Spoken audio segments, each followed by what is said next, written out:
Baba wami njani? Hawu kanti uyaqala kanti awusangiprepare siyaphila kunjani? Cha ngiyezwe makhulunywa kuthiwa indlamhlathi yafika kini noma ngakini angazi. So please give me a glimpse ukuthi basuke besho ukuthini mabethi ne-history ethinta wena noma ethinta isibongo sakho. I don't know if kubongafana or something but like a glimpse nje sesaba. Siyabingelela kwindaba enkulu lona okhuluma naye uDokotela uqiniswa kwaMlida. Baba wami kanti DR. Yebo. uDokotela uqiniswa kwaMlida lona owumongameli walaba sebagogode uKZN, President weConvocation.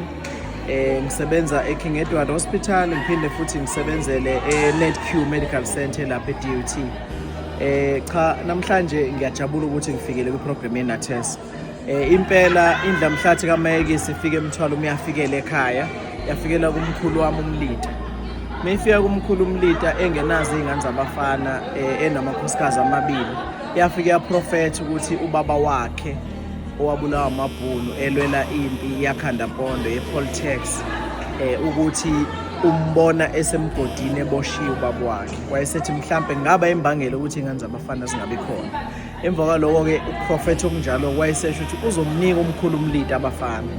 Nangempela ke ngokuqhubeka kwesikhathi ke uBombela wabe esefika emzini wakaMlida wayekhanyisa izibani wabufaka uNazaretha. Emveni kwalokho wayesecela ke indawo yaseGospel okuyinga indawo yakaMlida enamathuna akaMlida. Wayesecela ukuthi cela ukuvula ibandla ngoba ethi Mlida ngibona amaNazaretha egcwele emaningi egcwele la esemancane amaNazaretha sosikhathi. Nangampela ke umkhulu wanqaba wathi ngeke ngoba kunamathuna kithi kodwa ke iyagcina imhlulile indlamhlathi. Nje ubona ke iGospel ke ngoba wayishila umqalendelo wathi liyoba isisekelo sesonto njengoba kuyiyona thempeli elikhulu eligcobo babushembe. Kwaqala kanjalo ke indlamhlathi icele kumkhulu uMlida. uShembe ehlala nje esihlalweni uyakini basically. Yebo kunjalo impela futhi nje endlini zobaba uShembe ikhona ngazi nje enye kuthiwa intombi yaliwayo nezinye akhona amathuna kithi lapho. Kodwa ke isibusiso esikhulu esasithola thina sokuthi umkhulu nje obengenazo izingane zabafana yathi indlamhlathi uyoyithola izingane zabafana. Wathi kodwa uyoyithola enkosini elandelayo yena ngoba unenkani umkhulu.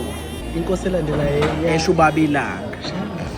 Okuhamba futhi ngokomlando kuvele ukuthi ukugcotshwa kwenkosi uBabilanga kwakuyalelwe yena ubaba uMlida umkhulu wami.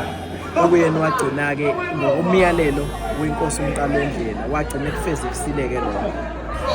Njengokuthi nje inkosi yokuqala yagcotshwa uBabilanga ngoba phela uMqalendlela wayeumuntu owayekhuluma noNkulunkulu ngokomoya waze wagcina iqalile ibandla.